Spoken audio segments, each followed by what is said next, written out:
Hoje nós vamos iniciar então uma série, e eu acredito que ela vai ser extremamente oportuna para aquilo que nós como igreja estamos vivendo. Eu tenho uma previsão de que essa série vai ter uma duração de eu acredito que de umas 4 semanas, amém? Mas sempre tem a margem de erro, aleluia? Não pode ser para mais. Mas a ideia, por meio dessa série, é a gente ser extremamente provocativo em questões conceituais que compõem não apenas o vocabulário cristão, mas o imaginário cristão. Então, o nome aqui dessa série, Imagens, Verbos e Filigranas, né? Para descomplicar, filigranas você pode tratar como um objeto específico, mas filigrana é um conceito que é utilizado na língua portuguesa para falar sobre detalhes, para falar sobre coisas às vezes sem significância, ou para tratar sobre aquilo que é o detalhe do detalhe. E eu acredito que quando a gente fala sobre alguns detalhes nas escrituras, eles não vêm para complicar, eles vêm para enriquecer a interpretação daquele fato, daquela cena, daquele conceito, amém? E quando nós falamos sobre imagens, a gente está trabalhando um imaginário. Todos nós cultivamos um imaginário.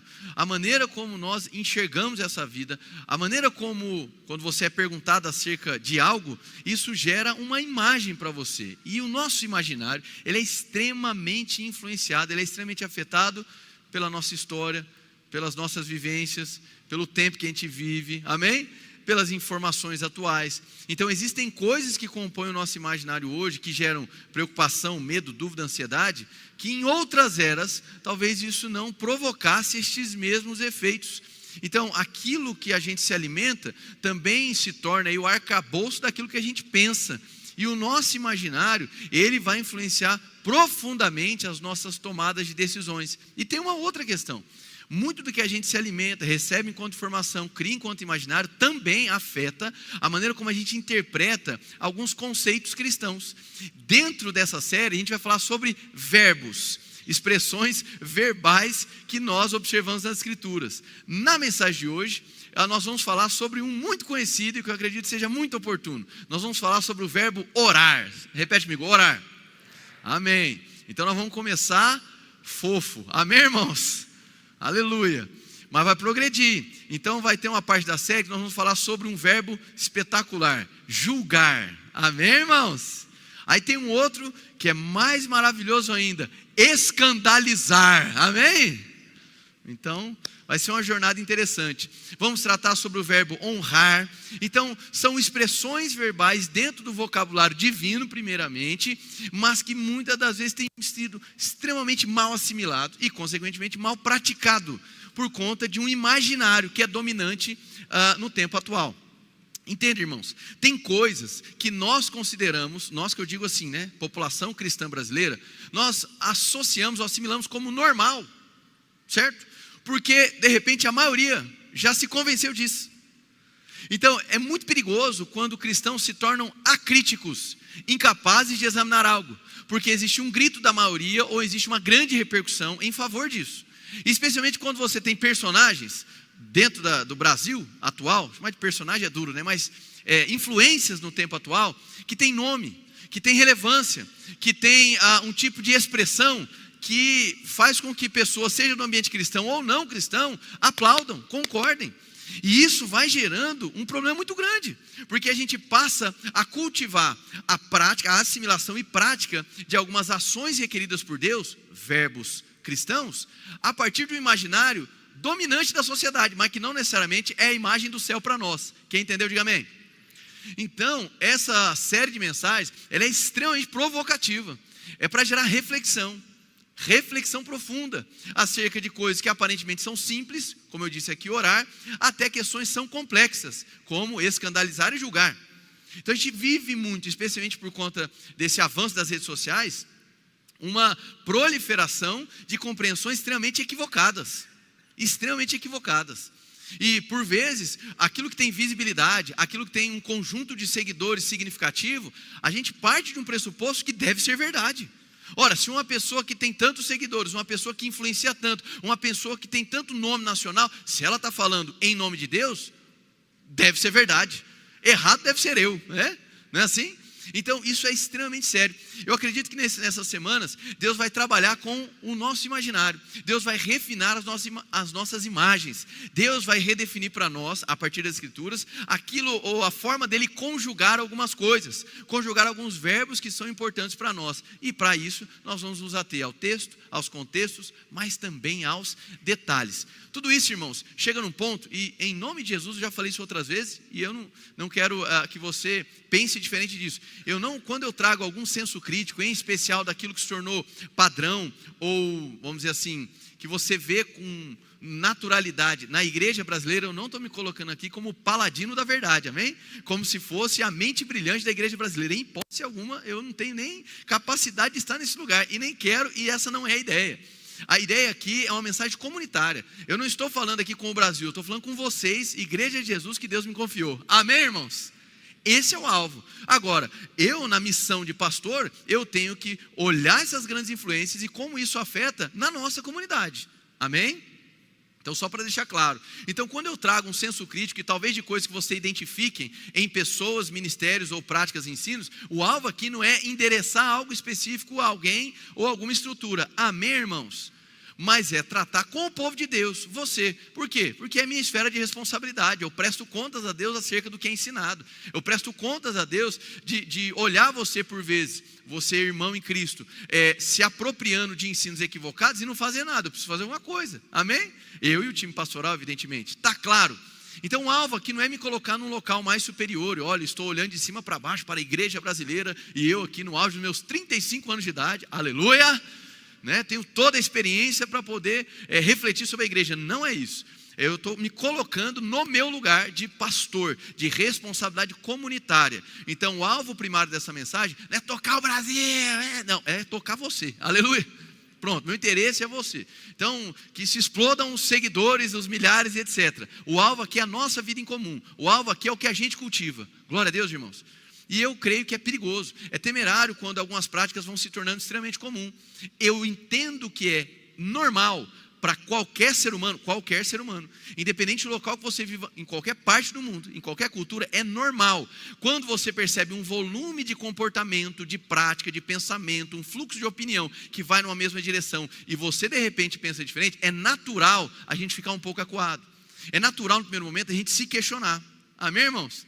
Só que quando a gente fala sobre verdades bíblicas, a relação não deve ser apenas entre um conteúdo dominante no tempo que a gente vive e o que nós pensamos. Existe a opinião divina. E a opinião divina é o que deve moldar os nossos pensamentos. Amém, irmãos? E se o que é o pensamento imaginário dominante do tempo presente está contrastando com a imagem celestial, então a gente abre mão daquilo que é dominante, daquilo que vai me tornar aceito, para ficar com a opinião divina. Está claro, irmãos? Esse é o ponto. Então a mensagem, uma série de mensagens que vai exigir de nós muita maturidade. Muita maturidade. É importante, irmãos, nós vivemos em um tempo onde as pessoas estão procurando cenários específicos para que Deus fale e faça alguma coisa. E nós não podemos esquecer que Deus se move em nós, através de nós, por nós, mas o principal de todos, apesar de nós. Amém, irmãos? A nossa tendência humana é atrapalhar o que Deus faz. Mas Deus, na sua graça, nos recupera, nos restaura. E Ele vai além. Ele faz apesar de nós. Deus não está restrito a nenhum cenário. Nem ao cenário religioso, nem ao cenário extra-religioso, nem a qualquer tipo de terreno, nem a qualquer tipo de plataforma, nem a qualquer tipo de movimento. Porque Deus é Deus. Se Deus se manifesta e nos visita em um cenário específico, nós não temos o direito de restringir Deus a um cenário, porque Ele está além dos cenários. Amém, irmãos? Glória a Deus. Recentemente recebi a visita de um irmão, e ele não congrega aqui, mas tem algumas semanas isso. Mas eu conheço ele de outros contextos. Falei assim: rapaz, faz tempo que eu não te vejo.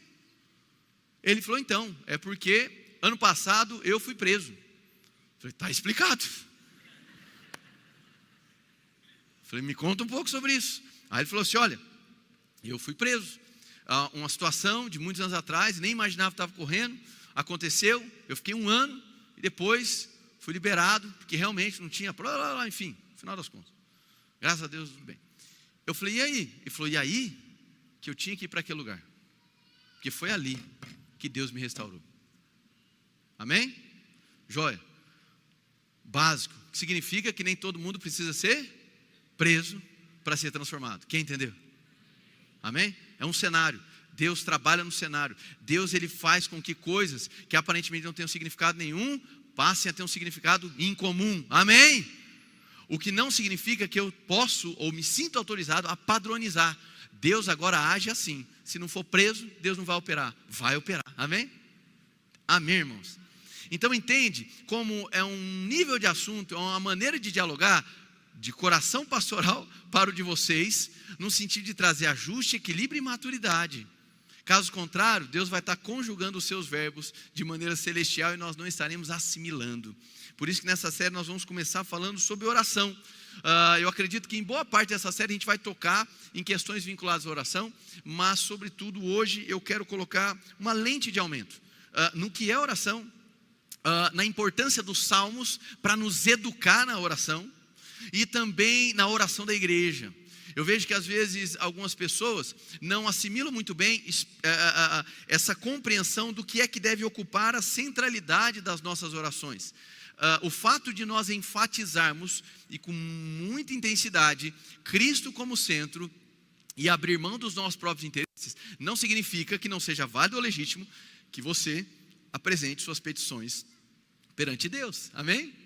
É extremamente legítimo você apresentar as suas carências perante Deus. É extremamente legítimo você apresentar o que lhe falta, o que lhe incomoda, o que lhe inquieta. Por quê? Porque isso está dentro das facetas de relação com Deus. E uma delas é nós nos reconhecermos limitados e filhos. E como limitados e filhos, nós vamos nos aproximar de um pai que é ilimitado e é pai. E nós vamos então requerer coisas. Amém? A questão é que é muito problemático quando nós transportamos a questão das nossas carências para o centro da nossa vida de oração, para o centro da espiritualidade cristã. E aí cria-se uma grande questão, um grande problema, porque se é a minha carência que direciona a minha oração, se é o que me falta, que vai determinando o termômetro da minha espiritualidade, quando a minha oração não for respondida, eu duvidarei de Deus, eu me sentirei extremamente fragilizado. E se ela for respondida, eu vou me sentir extremamente energizado, eu vou me sentir uma pessoa muito forte em oração. Mas nós precisamos entender que uma oração respondida ou não respondida não é de fato definidor do quão espiritual você é. É possível que pessoas que não tenham suas orações respondidas dentro de carências específicas sejam pessoas muito fortes espiritualmente. Amém? E isso, convenhamos, é um tipo de ensino problemático na nação brasileira, que gera uma relação de causa e efeito. É só orar dessa maneira que Deus vai fazer desse jeito. Se você orou dessa maneira e Deus não fez desse jeito, é porque o problema está em você. Então deve ser um pecado, uma desobediência ou falta de fé. Então, esse tipo de pensamento tem massacrado as pessoas, porque você vai criando uma absolutização da bênção. Você passa a interpretar as coisas materiais como um sinal único e exclusivo da bênção de Deus. Então você orou, a sua empresa prosperou, você é abençoado. Você orou e a sua empresa quebrou, você não é abençoado. E meu irmão, se você não é abençoado, qual que é a outra coisa que sobra? Você é amaldiçoado. Entende? E aí disso já se abre o escopo para outro tipo de doutrina. Então está vendo? Se é maldição, precisa de quebrar a maldição. Aí você vai lá e tenta quebrar a maldição e não quebrou. É porque não é sua, é hereditária. Não acaba nunca, irmão. Entendeu? Não acaba nunca. Porque é sempre tentando alguma explicação do porquê é que não houve causa e efeito. A religião cristã, tratando como religião, ela não é kármica. Ela não é baseada em karma. Amém, irmãos? Na vida presente, nós vamos observar muita coisa de causa e efeito. Muita, na maior parte das vezes.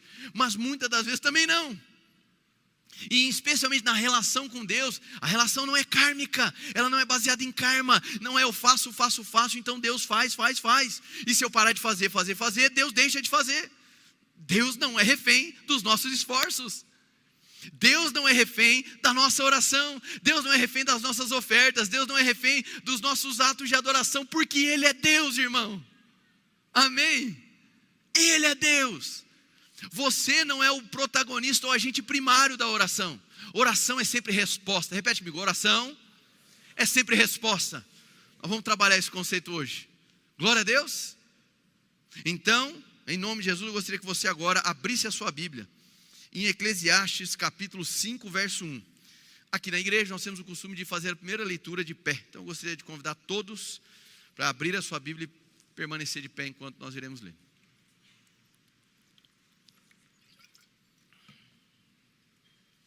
Eclesiastes capítulo 5, verso 1.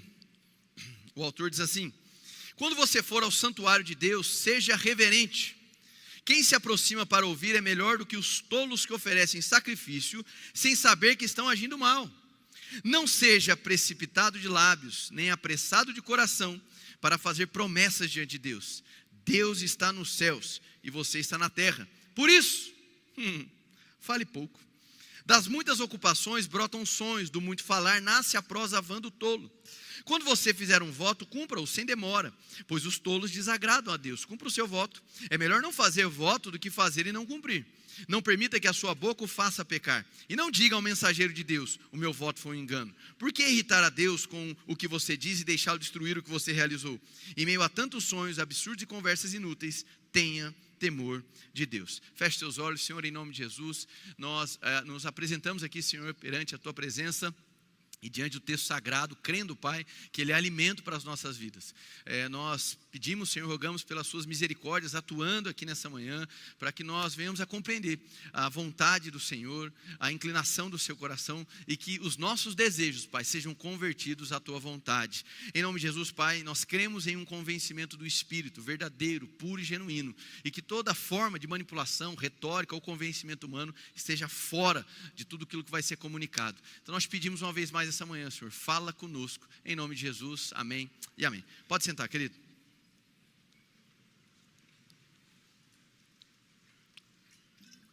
Graças a Deus. Bom, esse texto aqui, em especial, Eclesiastes 5, ele não encerra no verso 7, ele vai se desenvolvendo. E à medida que ele desenvolve, ele vai tratar do verso 8 em diante sobre questões mais vinculadas à política, Estado, etc., sobre sabedoria em lidar com isso. Mas do verso 1 ao 7, ele está tratando dentro de um gênero cínico, né, que o autor de Eclesiastes compõe. Ele vai tratar sobre reflexões vinculadas à aproximação do culto. Então a linguagem utilizada aqui é de um culto na antiga aliança. Amém, irmãos? De se chegar ao santuário, de se oferecer sacrifícios. Então a linguagem, o contexto que está sendo falado aqui é uma reflexão do autor olhando para a prática de vida espiritual num contexto de culto da antiga aliança. Quem entendeu, diga amém. Joia. Agora, a gente olha para esse ensino e traz como reflexão e um princípio mesmo, né? O princípio acerca daquilo que deve sair da nossa boca, ou da maneira que deve sair da nossa boca. Seria mais ou menos essa a ideia desse texto. E aqui, ele vai trazer algo sobre oração. Eu não vou entrar na temática sobre votos e específico, mas aqui é muito claro, ele está falando sobre você não assumir a responsabilidade de uma promessa feita por você mesmo, um voto a ser cumprido, e você simplesmente se passar por alguém despercebido, ou então alguém que engana a si mesmo e não cumpre. Então é melhor não fazer voto nenhum, é melhor não assumir compromisso nenhum com Deus, do que assumi-lo e não fazê-lo, amém? Basicamente é isso. Mas o que eu quero tratar com vocês é especialmente aqui, ó, quando ele vai dizer no verso 2: não seja precipitado de lábios, nem apressado de coração, para fazer promessa diante de Deus. Deus está nos céus e você está na terra, por isso fale pouco. Repete comigo: Deus está nos céus. É muito interessante essa ênfase do autor de Eclesiastes, dizendo Deus está nos céus, porque isso não é exclusivo, essa reflexão não é exclusiva do autor de Eclesiastes. Se a gente parar para analisar, no diálogo de Deus com Jó, a gente tratou isso em uma outra série, falando sobre Jó, mas quando Deus começa a falar com Jó, depois de 30 e tantos capítulos, Deus começa a falar com Jó, a ideia de Deus é gerar essa reflexão em Jó. Peraí, quem é que criou todas as coisas? Você conseguiria, você teria potência para criar tudo isso? Deus está colocando Jó no seu lugar, mas não, vamos dizer assim, menosprezando e diminuindo Jó, mas Deus se colocando no seu próprio lugar. E demonstrando, peraí Jó, olha onde eu estou, onde você está. Então, eu estou nos céus, você está na terra. Você teria a capacidade de criar, de nomear, de observar tudo que foi feito? E obviamente a resposta é não.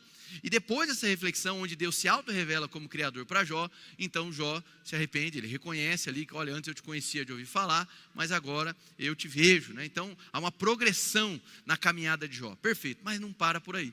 Quando nós observamos aquele diálogo maravilhoso entre Deus, na sua manifestação da sarça ardente, com Moisés, ele tenta por 4 vezes refugar do seu chamado. Quem irá adiante de mim? Eu não tenho poder para isso, etc. Até que no fim ele fala assim: olha, envia outra pessoa. Eu tenho problemas de comunicação, sou pesado de boca, sou pesado de fala. E aí Deus vai dizer assim: Moisés, Quem é que criou todas as coisas? Então, ele vai trazer de novo essa dimensão. Peraí, quem é o Criador? Você está onde e eu estou aonde? Perfeito, mas não para por aí. Quando Jesus vai ensinar em Mateus capítulo 6, do 9 em diante, sobre a oração do Pai Nosso, ele vai começar destacando justamente isso. Pai Nosso que estás nos céus. Não para por aí também. Em Atos capítulo 4, no verso 25 em diante, a gente vai ler esse texto hoje que ele é importante, ou 24 em diante, quando ali os discípulos vão tratar sobre a temática das pressões e perseguições, ou seja, era um tempo ruim, a igreja estava sendo perseguida, morta, etc. Ele vai começar invocando o nome do Senhor como Deus Criador. Amém, irmãos?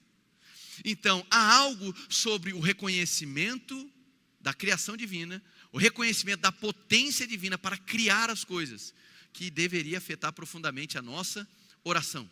Esse lugar de temor em oração, ele parte de uma plena consciência de que Deus é Criador dos céus e da terra e de tudo que habita nessa terra. Quem entendeu, diga amém. E isso não é apenas um detalhe dogmático, isso não é apenas, vamos dizer assim, um tipo de detalhe apenas para florear a oração. Não. Eu não estou falando apenas de você falar Deus Criador e aí começar a fazer suas petições. Eu estou falando sobre a plena consciência. Eu disse aqui, e eu pedi para vocês repetirem, que oração é sempre resposta. Eu não disse isso? E por vezes você pensa, mas como a oração poderia ser resposta, se sou eu quem abro a minha boca? A questão é que, se você parar para analisar, e aí eu concordo com Karl Barth, um grande teólogo, atuou dentro do período contrário ao regime nazista, e ele diz da seguinte maneira: existe algo insaciável dentro do ser humano, é um instinto insaciável que nos leva a orar. Se você parar para analisar, as diversas religiões do mundo, elas têm as suas formas de oração e meditação. Algumas em grupo, algumas por meio de leitura, mas vamos falar aqui de religiões que são as, vamos dizer assim, mais predominantes no globo terrestre. Dentro do islamismo, você tem uma prática de oração. Deve ser realizado 5 vezes ao dia. Está dentro dos 5 pilares do islamismo, um deles é a oração, com a sua fronte voltada para Meca, 5 vezes ao dia. Então, uma prática de 5 vezes. No judaísmo, você vai ter uma prática de oração de 3 vezes, certo? E no cristianismo, não existe um regramento, um sequenciamento. E, vamos dizer assim, existe o lado bom, de que não existe uma imposição legalista nessa prática, mas existe um lado ruim, porque aí fica o nosso critério e, convenhamos, a gente derrapa muito em estabelecer disciplinas. Amém, irmãos? Então, fato é que as religiões, sendo elas dentro do escopo monoteísta ou não, elas partem de uma premissa de que existe uma comunicação divina humana. Então a oração, ela envolve essa comunicação. Ora, se eu oro para alguém, você não precisa nem ser cristão nesse momento, tá? Mas se eu busco uma oração, se eu busco um transcendente, significa que esse transcendente se fez ou quer se tornar acessível. Amém, irmãos? Deixa eu pensar algo aqui interessante. Muitas das cartas de Paulo foram escritas em um contexto grego. Amém?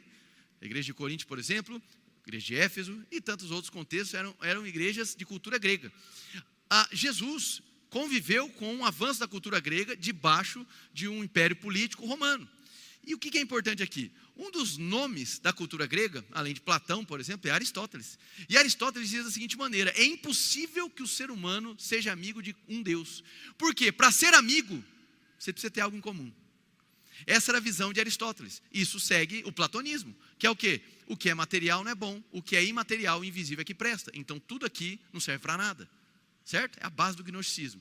Então Aristóteles dizia exatamente isso, ele pensava isso. Não tem como ser amigo de um Deus. Como pode ser amigo de um Deus? Imagina para aquele povo de cultura grega, recebendo influência grega, aparecer Jesus e começar a falar que é possível ser amigo de Deus. Amém? Interessante, né? Então Jesus começa a trazer essa ideia de amizade. Tem uma fala do autor C.S. Lewis, que é um autor que eu gosto demais, autor de Crônicas de Nárnia e tantos outros livros. E ele vai dizer da seguinte maneira: olha, uma amizade, parafraseando, uma amizade de verdade, ela sempre vai começar com você também.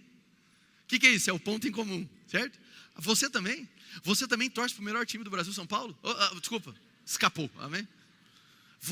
Você também vai na Ednes, né? Você também é do Fields? Você também é do Roots? Chega de fazer jabá. Né? Você também mora no Nova Lima? Você também é de Campo Grande? Você é um ser humano? Tá bom, amém? Então existe um ponto em comum. E C.S. Lewis, ele captura bem de maneira poética. Olha, a amizade começa com você também. E é assim, não é? E aí o ponto de reflexão: E qual foi o ponto em comum entre Deus e a humanidade? Repete comigo: Jesus Cristo. Ele se fez homem, aleluia. Então, Jesus se faz homem, para que esse ponto comum viesse a existir. E agora, uma vez que há esse ponto em comum, existe possibilidade de aproximação, de reconciliação, de amizade, irmão. Diga amizade. Aqui eu quero fundamentar o que é importantíssimo para que a gente compreenda a oração. Para que a nossa oração não seja incoerente, para que nós não sejamos, como diz o autor de Eclesiastes, precipitados. Para que a gente se lembre de que Ele é o Criador. Esse Criador também criou um ambiente para a oração. E esse ambiente de oração é um ambiente de amizade. Glória a Deus, irmãos. É um ambiente de amizade. Se a sua disposição na relação com Deus é uma disposição onde você tenta utilizar as suas práticas espirituais para capitalizar bênção para a sua vida, isso não é uma relação de amizade. Isso é meramente uma relação de interesse. Isso é meramente uma relação de mercenário. Onde você utiliza o congregar, o servir, o ofertar, o cantar, o louvar, qualquer coisa que é devidamente espiritual e que deve ser praticado. Mas utilizar isso de maneira a tentar trazer para si uma recompensa, isso é tratar a relação com Deus de maneira mercadológica, é ser um mercenário. Então, a disposição, o ambiente propício para que você desenvolva a oração é, diga, amizade. Muito bem. Então, a gente está fundamentando algumas coisas aqui. A consciência do Criador, a consciência de que Ele governa sobre todas as coisas, e a consciência de que esse Criador, Ele agora se faz homem na pessoa de Jesus Cristo. Ele se identifica com os seres humanos, para que nós agora pudéssemos dizer: você também? Você também sofreu? Você também sangrou? Você também foi ofendido? Você também foi esbofeteado? Você também foi caluniado? Amém, irmãos? Você também teve que, por vezes, fugir porque pessoas queriam te matar. Você também foi mal compreendido. Você também foi injustiçado. Você também. Aí Jesus: sim, e fiz isso por você. Então Jesus, por meio do seu sacrifício, Ele cria um cenário de amizade. E agora, a partir desse cenário de amizade, começa o relacionamento. Então, eu acredito que seja importante essa fundamentação, porque muitos de nós tratamos a oração apenas como uma disciplina espiritual descolada de um ambiente de amizade. E quando é uma disciplina espiritual sem um contexto relacional por detrás, você vai ser inconstante, você vai ficar sempre frustrado e por vezes vai se condenar por não conseguir seguir um ritmo. Sim ou não, irmãos? Amém? Há um grande autor do livro Peregrino, né? Depois da Bíblia, talvez o livro de maior circulação no mundo, John Bunyan. E ele vai dizer da seguinte maneira: é melhor sinceridade sem palavras do que palavras sem sinceridade. Então aqui a gente chega num outro componente importante. Repete comigo: honestidade. Então, eu tenho Deus como Criador, eu tenho um ambiente de amizade que a gente vai esmiuçar um pouco mais, e agora tem também uma questão de honestidade, de sinceridade das palavras. Existe um autor, eu quero aqui recomendar um livro dele muito importante sobre oração, que é o autor Eugene Peterson. Enfim, um grande teólogo. Ele foi o responsável aí por aquela edição da Bíblia, A Mensagem, certo? Onde ele tenta traduzir as metáforas em linguagem comum. Existe uma boa utilização da Bíblia, A Mensagem. E o Eugene Peterson, ele vai tratar sobre alguns pontos de oração que são importantes. Um deles é a honestidade. E ele vai olhar para os Salmos. Ele vai olhar para os Salmos e dizer assim: olha, os Salmos não escondem os sentimentos humanos. A começar pelo Salmo 1, que ele é uma espécie de porta de entrada para o saltério como um todo. O Eugene Peterson, o Keller também comunga da mesma opinião, e eu sigo a linha deles de concordar com isso. Os Salmos, eles trazem para nós uma ideia do que é oração, e trazem para nós conteúdo e forma. Então, você consegue perceber, por meio dos Salmos, situações, às vezes, dentro de um mesmo salmo, dentro de uma mesma fala, situações de expressão divina, de reconhecimento divino, em outros de quebra, onde o autor do salmo, ele simplesmente apresenta as suas angústias e o seu desespero, e depois um outro momento de recomeço, considerando a reconciliação divina. Amém, irmãos? Então é possível ver esse balanço no saltério, às vezes em um único salmo, às vezes na sequência de salmos. Você vai ver momentos de exaltação, momentos de desespero e momentos de restauração. Isso é um padrão típico dos salmos. E os salmos traduz bem, em termos de conteúdo e forma, o que deveriam ser as nossas orações. Então nós deveríamos parar para refletir um pouquinho sobre como é que os salmos tratam essas questões. Porque quem é que nós vamos observar ali nos salmos? Pessoas verdadeiras, apresentando seus corações, rasgando seus corações, apresentando por vezes desespero, angústia, às vezes uma melancolia tomada ali, evidentemente por uma questão poética, mas também um profundo reconhecimento de Deus. Então, existe espaço para as nossas emoções nas orações? Certamente que sim, certamente que sim. Existe espaço nas nossas orações para que as nossas emoções apareçam, para que elas sejam bem posicionadas. A oração, ela envolve esse enlace de intimidade, onde nós conseguimos ser verdadeiramente honestos. Deus conhece o nosso coração, irmãos. Então, soa incoerente nós queremos vestir uma roupa de nada me atinge, nada me abala e nada me toca, na oração. A oração é um momento de se rasgar, e o salmista demonstra isso para nós. Há espaço, preste atenção aqui, para o desespero na oração. Há espaço para a angústia anunciada. Há espaço para a confusão na oração. De se questionar, de se perguntar os porquês. Há espaço para isso. Compõe a nossa humanidade, a gente conseguir transmitir verdade por meio dos nossos sentimentos. Foi Deus quem criou as emoções, amém, irmãos? No entanto, nós não podemos deixar as nossas emoções ocuparem o lugar central das orações. E talvez seja aqui onde muitos de nós pecamos. E talvez seja exatamente aqui onde muitos de nós nos perdemos na vida de oração. Porque nós, por vezes, nos aproximamos a partir de uma carência. Até aí tudo bem, é o início de todo mundo. Algo me falta, eu procuro a um agente divino, porque no âmbito natural nada me supre. O início é assim. Mas à medida que eu vou caminhando, eu vou percebendo que a minha carência me levou até Deus. Mas no fim, era Deus quem estava trabalhando por meio da minha carência para me trazer para Ele. Porque é Ele quem vai ao meu encontro, amém? Perfeito. Aí agora a minha oração ela vai mudando. E eu vou passando a compreender que o personagem central é o Senhor. Ele é criador de todas as coisas. E Ele, como criador, Ele sustenta todas as coisas. Ele se fez acessível. Então Deus quer se relacionar comigo. Ele enviou Jesus Cristo. Então Ele quer um ambiente de amizade para que eu fale com Ele. Você está me entendendo? Ok? Então a gente vai progredindo. E aí eu entendo que Ele requer de mim honestidade, verdade na oração. E eu vou trazer essa verdade na oração. Eu vou me expor, vou me expressar. Eu vou trazer o que eu estou sentindo. Eu vou trazer as minhas dúvidas. Eu vou trazer meus questionamentos. Eu vou trazer tudo aquilo que eu penso que talvez esteja até em desacordo acerca do próprio Deus. Mas eu coloco a minha humanidade à mostra. Quem está entendendo, diga amém. Perfeito. Mas aí à medida que nós vamos conhecendo a palavra, progredindo no relacionamento com Deus, nós vamos entendendo que tudo isso compõe a oração. Mas, especialmente o aspecto emocional, o aspecto sentimental, ele não pode guiar a oração. Ele não pode ser o centro da oração. Eu não posso considerar a minha vida de oração qualificada. Olha, eu tenho uma vida satisfatória de oração, porque quando eu chego em oração, lamentando, desesperado e triste, porque eu orei, naquele mesmo momento eu vou sair feliz, alegre e contente. Nem sempre é assim. Nem sempre é assim. Por vezes algo te dói, te machuca tanto que você vai para a oração triste e você sai de lá triste, mas consciente de que Deus não te desampara. Amém? Há uma autora que eu recomendo também para vocês, chamada Tish Warren. E ela escreve um livro, depois de um período em que ela fica relutante acerca da oração. Ela, em um mesmo ano, salvo engano, ela perde o seu filho e o seu pai. E ela entra então, ela já era cristã, mas ela entra num processo muito complexo de se questionar acerca da validade da relação com Deus. Ela é honesta, ela é verdadeira. E ela escreve um livro sobre isso e sobre como foi esse retorno para a oração, a partir de quais parâmetros. O nome do livro, para quem quer estudar, é A Oração da Noite, para quem trabalha, vigia e chora, Tish Warren. E eu quero trazer aqui duas citações dela que eu acredito sejam muito importantes. A primeira, ela vai dizer: as nossas emoções são boas, elas são dádivas de Deus que nos apontam para a verdade. As nossas emoções podem ser desviadas e egocêntricas. A oração nos convida a trazer todo o nosso eu, em toda a sua gloriosa complexidade, a Deus, que nos conhece melhor do que jamais conheceremos. Segue aqui a Tish Warren.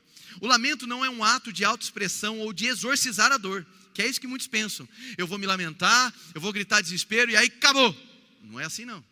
E aí junta com aquela ala mais religiosa, irmão, você tem essa noite para chorar, porque a alegria vem pela manhã. Dá vontade de falar, vai trabalhar, amém, irmãos? Tem dores que não saem tão fácil assim. Existe um grito de desespero que ele não cessa em uma noite de oração, mas por vezes eles levam anos construindo uma consciência de que Deus não te abandonou, de que existe um bálsamo diário para trazer alívio, para que você continue seguindo em frente. Não é uma receita de bolo, ore, chore, grite e tudo se encerrou e a tristeza virou alegria. Não, irmãos. Não, mas a Bíblia fala que o pranto seria convertido em festa. Sim, isso é uma linguagem falando entre morte e vida espiritual. Ora, ainda que nós estejamos desesperados porque perdemos alguém, porque estamos doentes, ganhar a nova vida em Cristo é uma explosão de alegria. Mas isso não nega que existem processos na nossa humanidade que nos ferem, que dói e que leva tempo às vezes para a gente conseguir manejar bem o desespero, o lamento e a dor. O que eu vejo de pessoas que porque estão em um sofrimento prolongado, em um desespero prolongado, ou porque têm dificuldade de curar uma tristeza, em um período prolongado começam a se sentir o quê? Fragilizadas. Eu não tenho fé, eu não acredito em Deus, a minha oração não funciona. Quem está entendendo o que eu estou falando? E a pessoa começa a se martirizar por isso. É evidente que Deus, Ele quer te tirar dessa limitação emocional, de tal maneira que você não seja conduzido por isso, e a sua vida não seja norteada apenas pelo que a dor lhe apresenta, perfeito? No entanto, Deus ele não usa a palavra dele para nos anestesiar, como se não existisse um problema ali. Muito pelo contrário, Ele nos convida para uma relação honesta, autêntica, onde a gente chega e diga assim: Senhor, tem um ano, mas ainda dói. Dói, mas eu aprendi a lidar com a dor, tendo a certeza de que o Senhor não me abandona. Ainda, nas palavras de Tish Warren,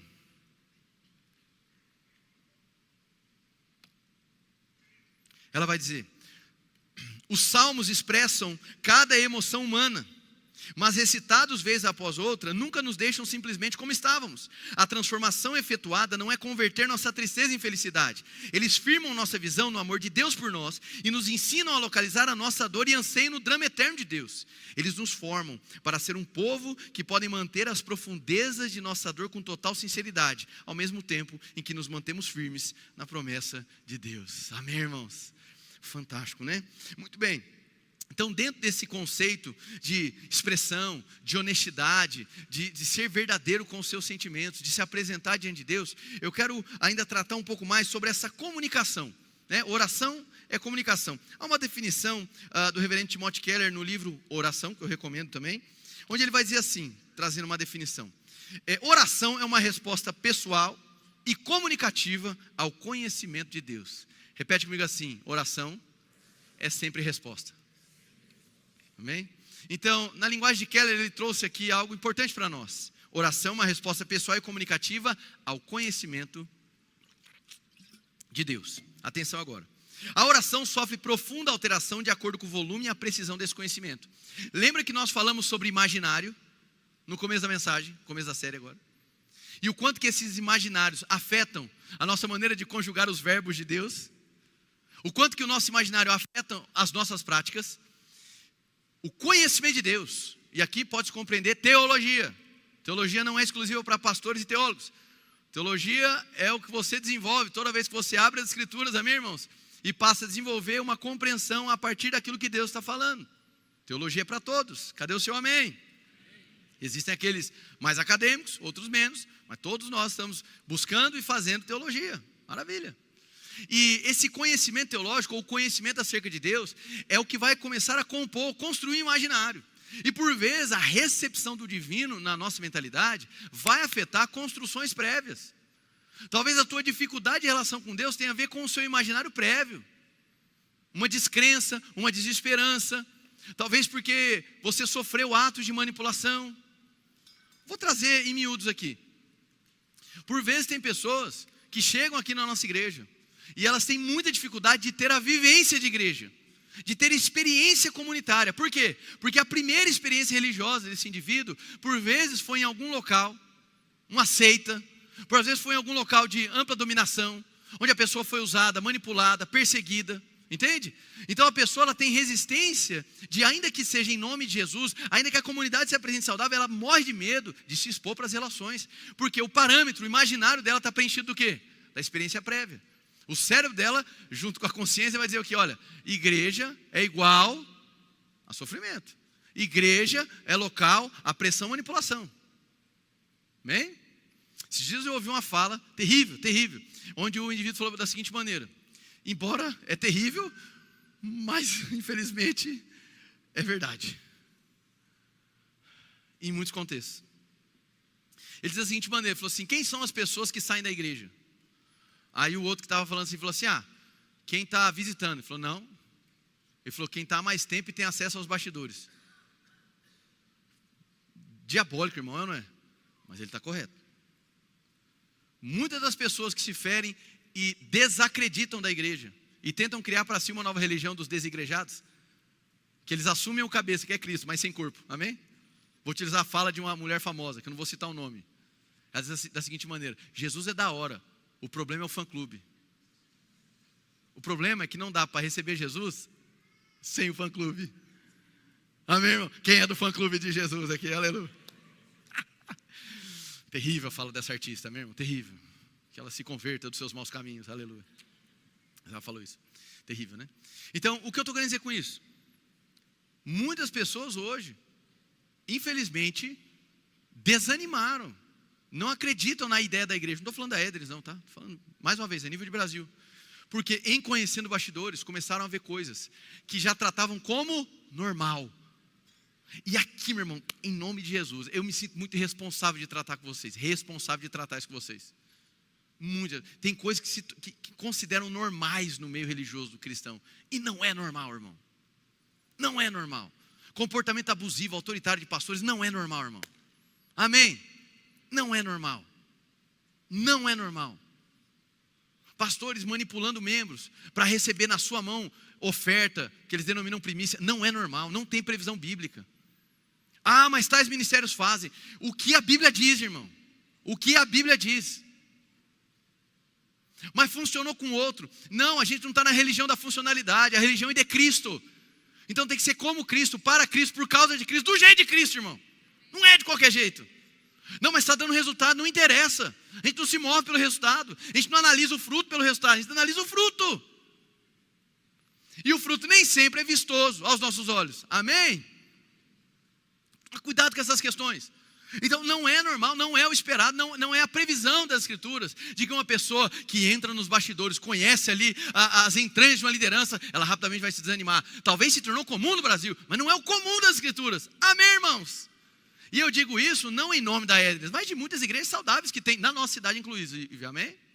Graças a Deus. Então percebe, vai se tornando algo comum. Vai compondo o imaginário e a gente vai achando que é assim mesmo. E isso vai gerando um imaginário de resistência, onde a pessoa vai descredibilizando a própria pessoalidade da igreja e, obviamente, os seus atos espirituais. Aí você vai se tornando um cético. Você é um religioso cético. Você é religioso porque admite que, ok, Cristo é Salvador, eu até aceito isso. Só que você acomoda o seu ceticismo da prática. Você vai acomodando o ceticismo da prática. Aí você já não canta com intensidade, você já não ora, porque você considera tudo isso vazio. Por quê? Você se cercou de coisas vazias. Você se cercou de coisas que agora construíram uma mentalidade, um imaginário, que no fim está corrompido. Quem está entendendo? Isso afeta profundamente a nossa vida de oração, não tem jeito. Afeta profundamente. Convenhamos, irmãos. É o desafio de muitos aqui, poder ter uma constância de oração. Talvez você começou o ano falando assim, vou orar todo dia. A gente está em fevereiro, já quebrou. Amém? Não é? Talvez você falou assim, não, agora eu vou orar 3 vezes ao dia. E já não conseguiu. Talvez você falou assim, não, agora eu oro 10 minutos por dia. Antes era 5, agora é 10. E talvez não esteja conseguindo. E aí a oração vai se tornando um inimigo estrutural. Vai se tornando um inimigo da sua disciplina. Você olha para o ter que orar e pesa. Por quê? Porque a consciência é de uma disciplina descolada de uma relação.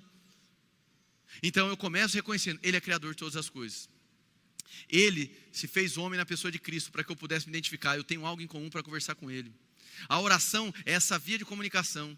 Na oração ele requer de mim honestidade. Então eu posso ser verdadeiro. Talvez você não esteja conseguindo ser verdadeiro com pessoas próximas a você. E precisa ser trabalhado.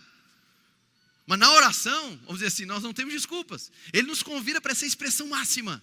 Expressão máxima.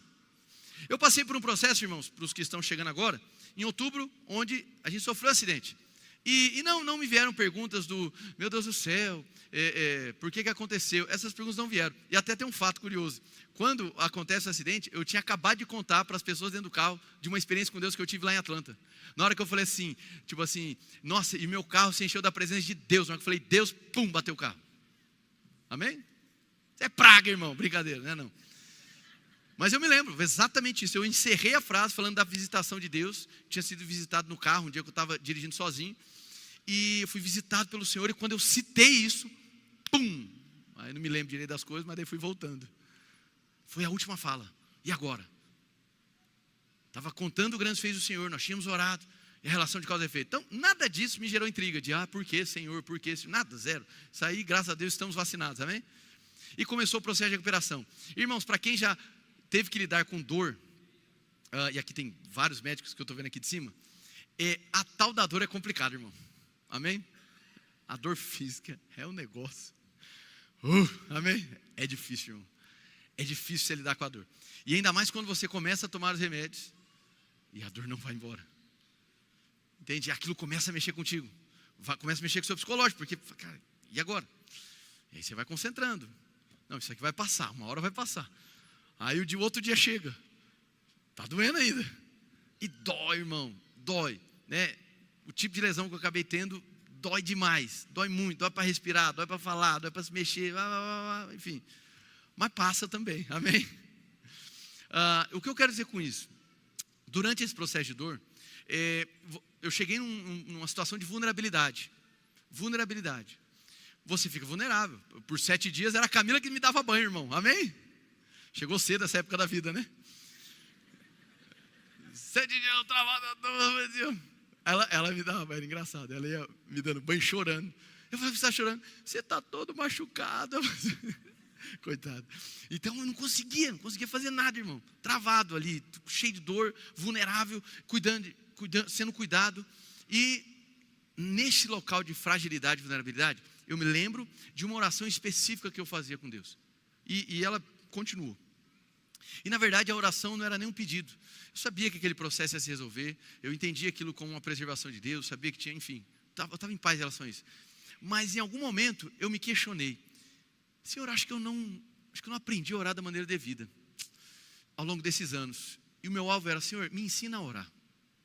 Essa foi a tônica da minha oração no final de outubro, novembro e dezembro. Senhor, me ensina a orar. Eu comecei um processo de tentar entender as dinâmicas da oração. Tentar assimilar se o trecho que eu estava seguindo acerca de oração, ainda que eu nunca tenha sido aquela figura materialista e fizesse troca com Deus, mas ainda assim, era como se naquela fragilidade eu conseguisse interpretar uma lacuna, algo que estava em aberto. Para aqueles que já passaram por situações de vulnerabilidade extrema, seja doença física, mental, luta, etc., talvez você já se viu nesse lugar, onde parece que talvez a maneira como você esteja orando não tenha muito sentido, não pela repetição, e nem por ela não estar sendo respondida, mas você é levado a uma dimensão um pouquinho mais profunda, de maior sensibilidade, onde humildemente você se questiona, ou pede ao Senhor, Senhor, me ensina a orar. Fui procurar nas escrituras, e evidente tem previsão disso, os próprios discípulos pediram isso para Jesus, ensina-nos a orar, é a única ocorrência de um pedido explícito dos discípulos, para que Jesus ensinasse a eles uma questão prática. Então não existe ensina-nos a pregar, ensina-nos a curar, ensina-nos a libertar, existem indagações do porquê que alguns demônios não foram expulsos, mas pedido de ensino é ensina-nos a orar. Amém? Eles caminhavam com Jesus, eles observavam em Jesus que, eu imagino a cabeça deles, irmãos, porque a gente tem que lembrar que os discípulos, eles eram cabeça dura igual a gente, amém? Glória a Deus. Eles eram, irmão, eles eram tontos igual a gente, muitas vezes. Os caras caminhando com Jesus, aí chega 2 e fica pedindo privilégio, os filhos de Zebedeu, Tiago e João. Umas bestas, não é? Pelo amor de Deus, né? Eles falando de partir o pão, eles querendo só para eles. Então, eles estão meio tontos, igual a gente às vezes. E aí eu fico imaginando, eles olhando e falando assim, Jesus, ele sai para orar e quando volta o milagre acontece. Aí no outro dia ele sai para orar, se retira sozinho, ora e quando volta acontece. Então é só orar, porque quando voltar o milagre vai acontecer. Amém? Só que Jesus quebra a perna deles. Por quê? Porque teve um momento que Jesus foi em cidades, que ele falou assim, olha, aqui não deu para fazer muitos milagres. Então teve gente que foi e não recebeu nada, ainda que Jesus tivesse orado. Então não é uma relação retributiva direta, orou, o milagre aconteceu. Mas peraí, a oração é fundamental. Jesus tratou a oração como fundamental. Então não me sobra outra opção que não seja tratar a oração como fundamental. Mas que tipo de oração é essa que revigora Jesus, que faz com que Jesus permaneça no caminho?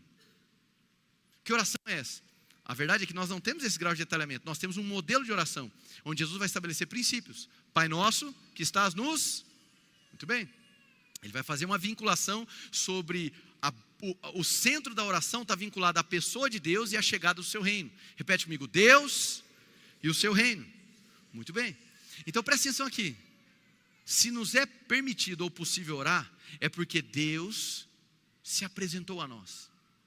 No imaginário de todo indivíduo, seja ele cristão ou não, existe uma sede, volto para o começo da mensagem, de que há algo superior, ou um alguém, que nós sabemos que é Deus, amém? Essa simples noção e consciência de que Ele é real, significa que Ele é o agente primário da oração. Então, a gente tem que desmantelar do nosso imaginário aquela ideia de que oração é basicamente, eu vou para um local separado, eu vou orar muito forte para ver se Deus me ouve. Eu vou orar de um jeito insistente para ver se Deus acorda, para ver se toca, que eu estou aqui sofrendo, desesperado, né? Será que Ele não está me ouvindo?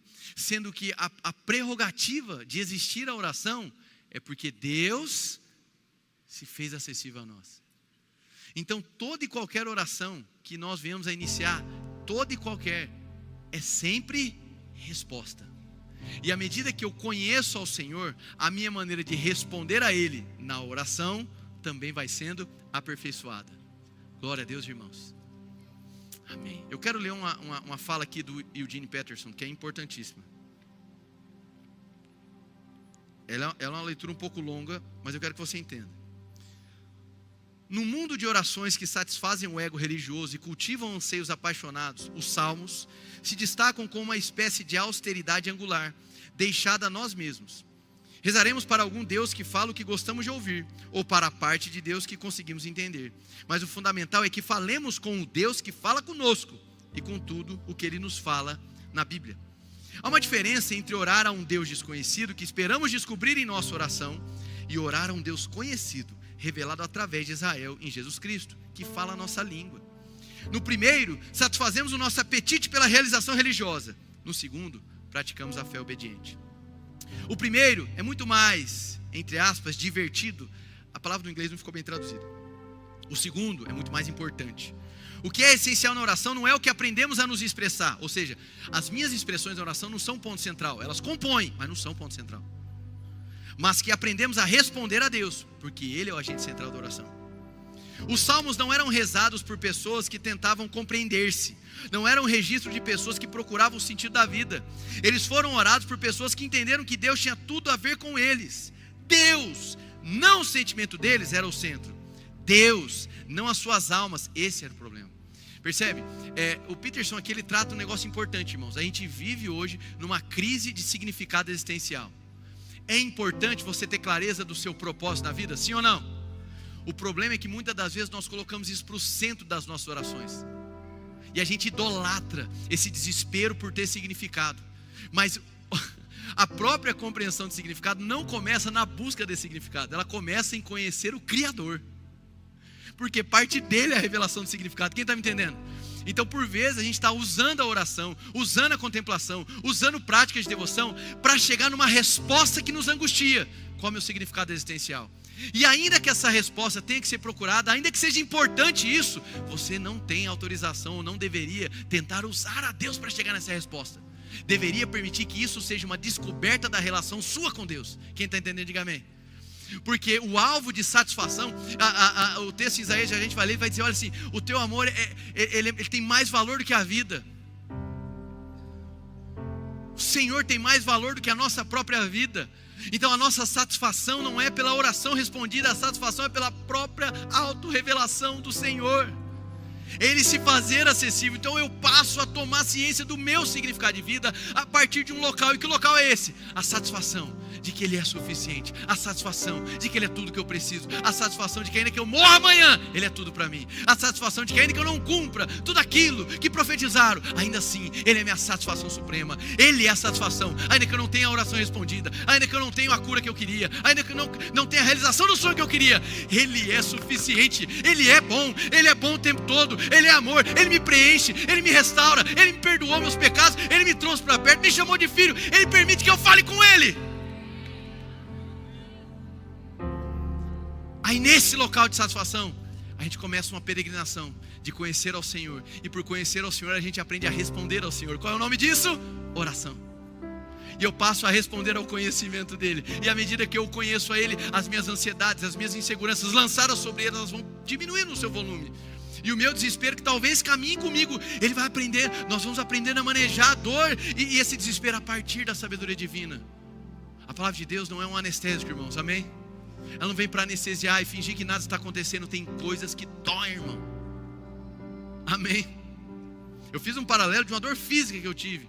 Mas evidentemente existem dores psicológicas que são complexas, que vão além da carne. Difícil de se quantificar, difícil de se mensurar. Você está aqui ou foi embora para casa?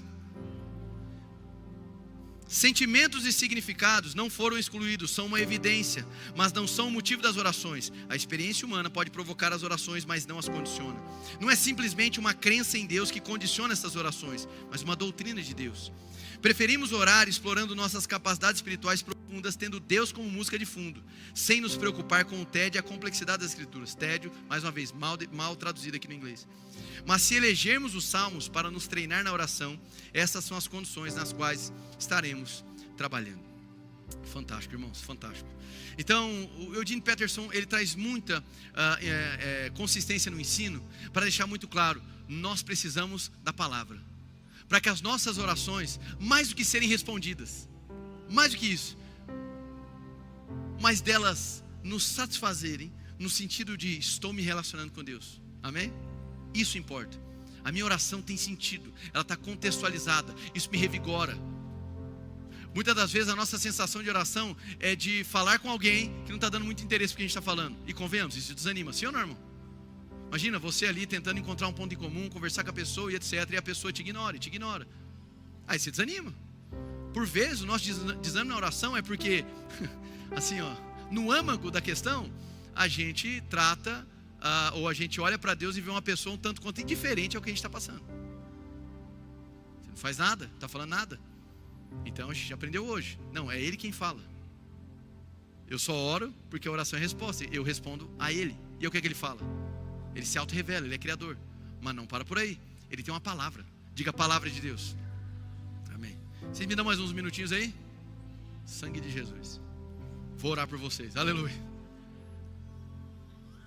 Ele fala, e aí eu posso responder. E aí as coisas começam a caminhar, eu começo a ver sentido na oração. É uma relação. Então presta atenção aqui.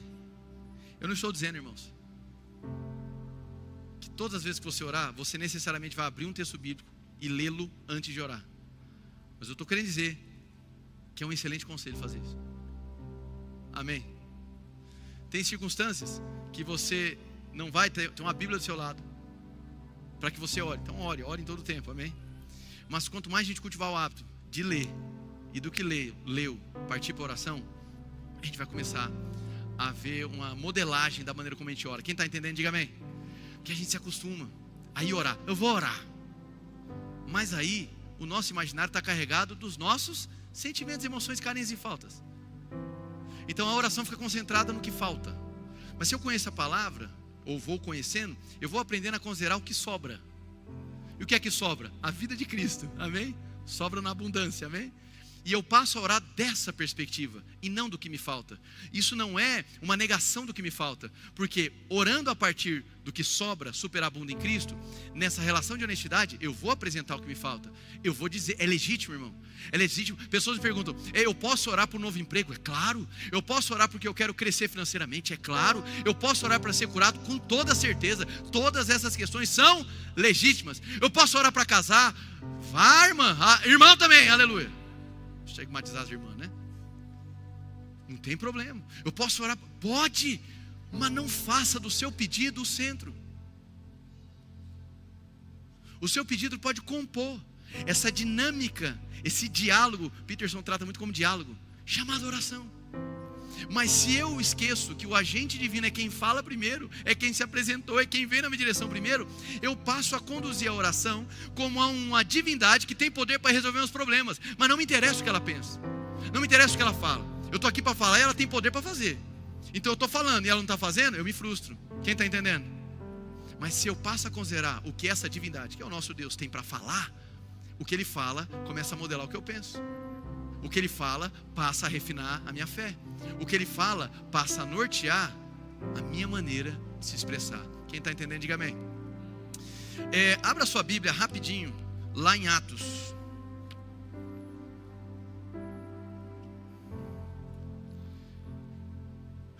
Atos capítulo 4. Você está aprendendo alguma coisa?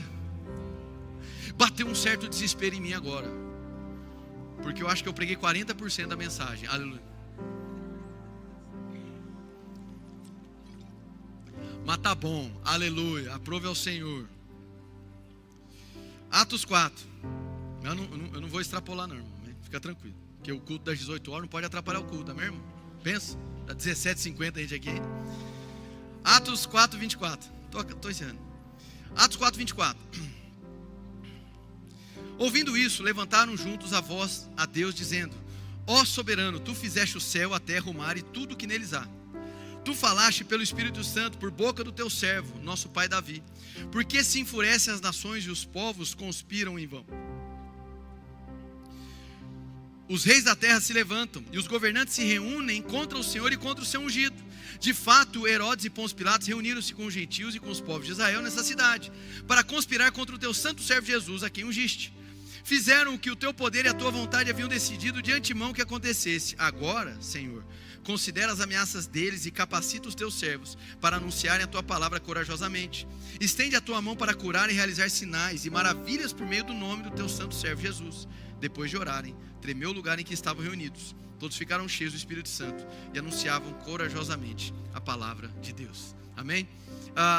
Contextualizando muito rápido, Atos capítulo 4 vai começar a falar sobre um período de grande perseguição da igreja.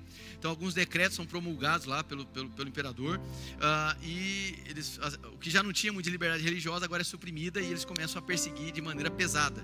E aqui é um momento de comunicação da igreja, de oração da igreja. A igreja está orando, e nesse processo de orar da igreja, existem algumas coisas que eu quero recapitular rapidinho com vocês, que eu acredito que seja muito importante. Então, presta atenção. Uma coisa são as nossas orações de petições, aquilo que nos falta. Elas são legítimas, mas não são o centro da oração. Amém? Está claro isso aqui, certo? Perfeito. Estamos falando de suficiência, satisfação na presença de Deus, e é isso que deveria governar, nortear a nossa relação. Perfeito. É Deus quem fala primeiro, e à medida que eu conheço as Escrituras, eu vou refinando a minha maneira de responder a Deus. Então eu preciso da palavra. Outro ponto que tratamos aqui, os saltérios, salmos, eles apresentam para nós conteúdo e forma adequados de uma vida de oração, carregada de honestidade, de reconhecimento da potência de Deus. Amém? Joia. Aqui existe o quê? Um momento onde a oração, onde a igreja está sendo perseguida. Talvez você hoje seja a pessoa que está debaixo de pressão. Talvez você hoje seja a pessoa que está debaixo de uma pressão violenta, seja ela de qualquer natureza. E o que eu quero trazer para vocês, por favor, não em forma de a fórmula é essa, então faça isso e o chão vai tremer. Não é isso, amém? Está bem claro. Mas primeiro, eles invocam o Criador. Lembra daquele reconhecimento de Deus como Criador? Esse é o primeiro passo. Ó Criador dos céus e da terra. De alguma maneira eles entendiam que essa consciência da soberania e do governo de Deus era importante. Eles estavam diante de uma grande perseguição, grande pressão. E diante dessa grande pressão, o primeiro ato é reconhecimento. Ele é o Criador. Perfeito. Então passa por aí. Consciência de que Deus é real e soberano. Perfeito. Por que isso é importante? Porque muitos de nós vamos orar e esquecemos de com quem nós estamos falando. Então, cultivar a consciência de que Ele é o Criador, o soberano, alimenta essa verdade em nós. Nós estamos falando com Deus e Ele é Pai. Maravilha. Ele está no céu e nós estamos na terra. Ele é grandioso e magnífico. Ele comunicou a existência e permitiu que a existência permanecesse. Então é Ele quem sustenta todas as coisas. Por que isso faz diferença? Vamos dizer da seguinte maneira: quando eu trago na minha fé essa consciência do Deus Criador, eu estou ampliando a minha visão acerca de uma cena. Qual que é a nossa tendência humana? Diante de um processo de pressão, ou desconforto, ou de falta, absolutizar a vida naquilo que está te machucando. Sim ou não, irmãos? Então quando nós alimentamos a consciência, Ele é o Criador, a gente está abrindo o big picture, o panorama. A gente está olhando assim, é Ele quem governa todas as coisas. Então esse momento aqui não me define. Então essa dor aqui não é o meu fim. Quem está entendendo? Por quê? Porque Ele é soberano. Ele governa sobre todas as coisas. Então pode ser que até nesse processo do qual Ele não foi o agente causal, mas certamente Ele tem alguma coisa a me ensinar. Porque o próprio Cristo sofreu, e sofrendo, algo aconteceu. Porque Deus governa sobre todas as coisas. Amém? Amém. Aí ele vai seguindo. Aí ele vai dizer no verso 25: tu falaste, repete comigo, tu falaste. Joia. Então, ali, o discípulo vai dizer, tu falaste. O que é isso? É o reconhecimento de que o agente primário na oração é o Senhor. Ele está basicamente dizendo para nós: O que nós estamos orando é a partir do que o Senhor falou. E aonde está isso que ele começa a descrever? Salmos capítulo 2, que é um salmo messiânico. Amém? É o Salmo capítulo 2, que vai falar sobre o Messias, sobre o filho que nasceria e sobre a pressão que seria exercida, perseguição. Então olha só isso aqui, consciência de criação. O Senhor falou, então a minha oração agora tem sentido, porque o Senhor falou.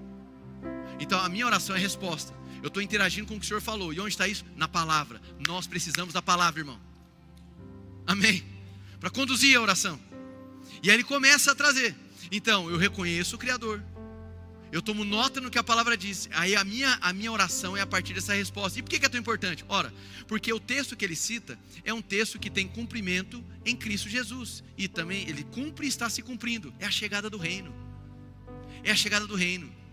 Então peraí, diante da pressão, diante da carência, diante da pancada que eles estavam levando, a mensagem é, ele é o Criador, governa sobre todas as coisas, ele cumpre a sua palavra, e essa palavra dizia a respeito da chegada de um reino. Mateus 6,33, buscar em primeiro lugar o reino. Então peraí, está norteando a oração.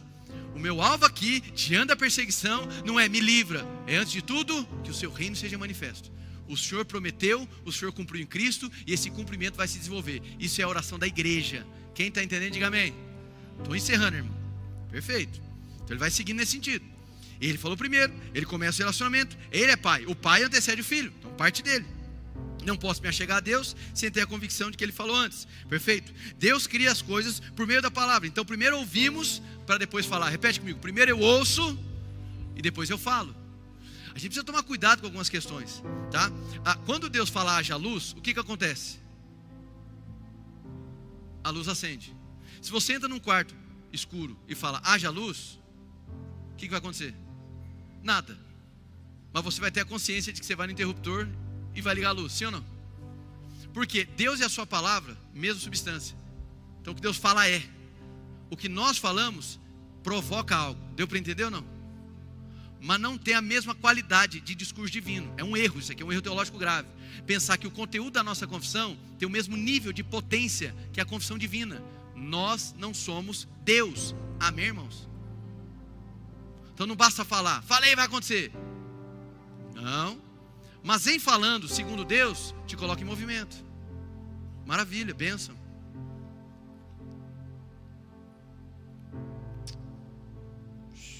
Será que está acontecendo esse negócio?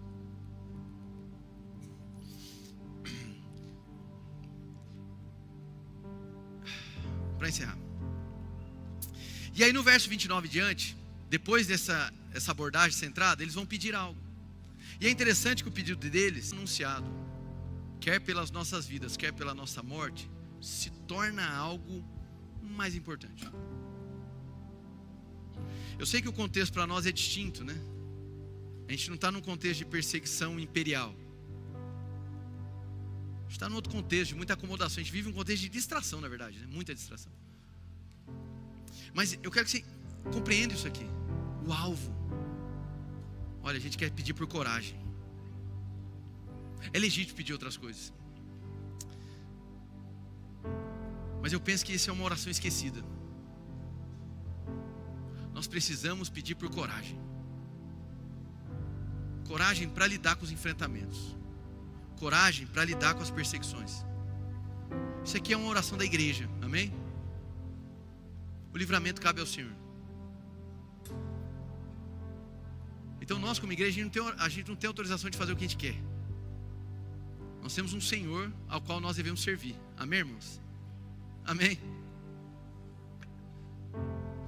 Essa sequência, ela mexe muito comigo.